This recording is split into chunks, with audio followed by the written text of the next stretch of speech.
Next is the shrinkage limit. So shrinkage limit is the moisture content in percent at which the volume of the soil mass ceases to change. So we have here a graph to interpret.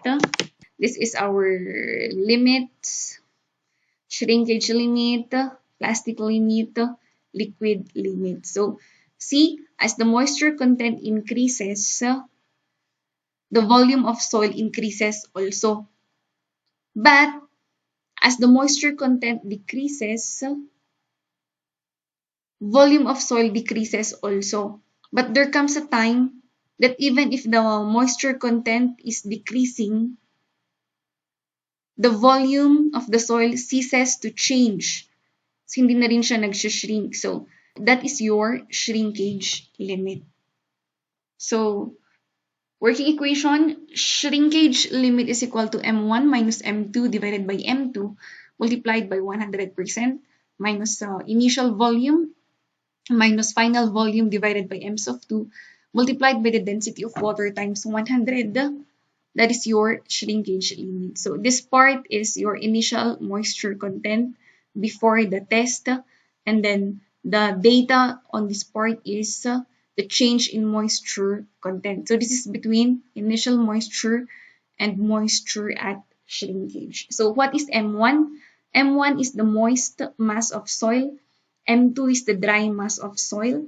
Vis of I is the initial volume. Vis of F is the final volume. And then density of water is, if it is in terms of grams per cubic centimeter, that is 1. If it is in kilogram per cubic meter, that is 1,000. And if it is slug per cubic feet, that is 1.94. So we have here an illustration. Initially, this is your soil placed in a pan.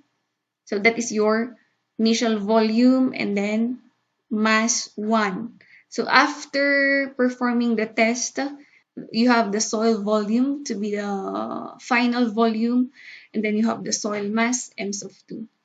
So after putting in an oven, so we can see that the soil shrunk, nag-shrink siya. So there is a change in volume. So this is V of F now is the final volume, and then soil mass is equal to m of shrinkage ratio.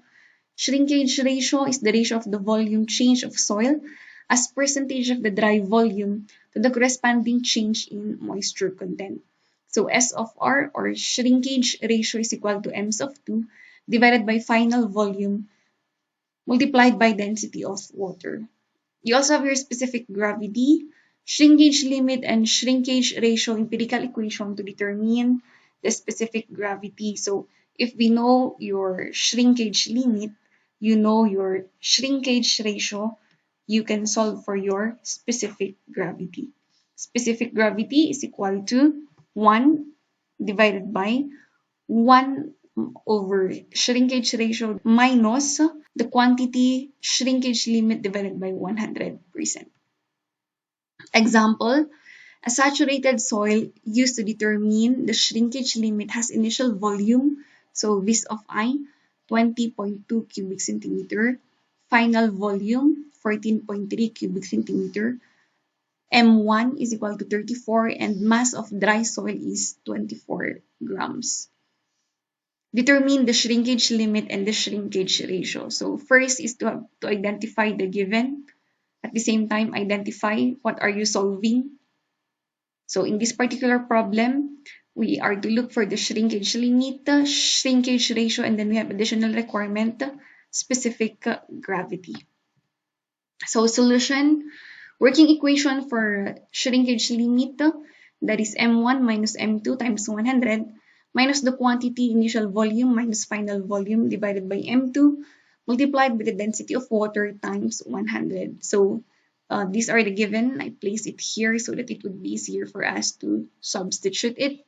Then substitute, M1 is given to be 34, M2 24, initial volume 20.2, final volume 14.3. S of L, or shrinkage limit, is equal to 17.083%. Next is the shrinkage ratio. Working equation, M2 divided by final volume multiplied by density of water. So again, these are the given so that it would be easier for us to substitute. M2 is 24 grams. Final volume is 14.3 cubic centimeter. And then we use the density of water in grams per cubic centimeter so that our unit will cancel out and or consistent. So that is 1. Shrinkage ratio is 1.678. And then after knowing our shrinkage limit and shrinkage ratio, we can solve for the specific gravity. So specific gravity is 1 divided by 1 divided by shrinkage ratio minus the quantity, shrinkage limit divided by 100. Substitute the specific gravity is 2.353.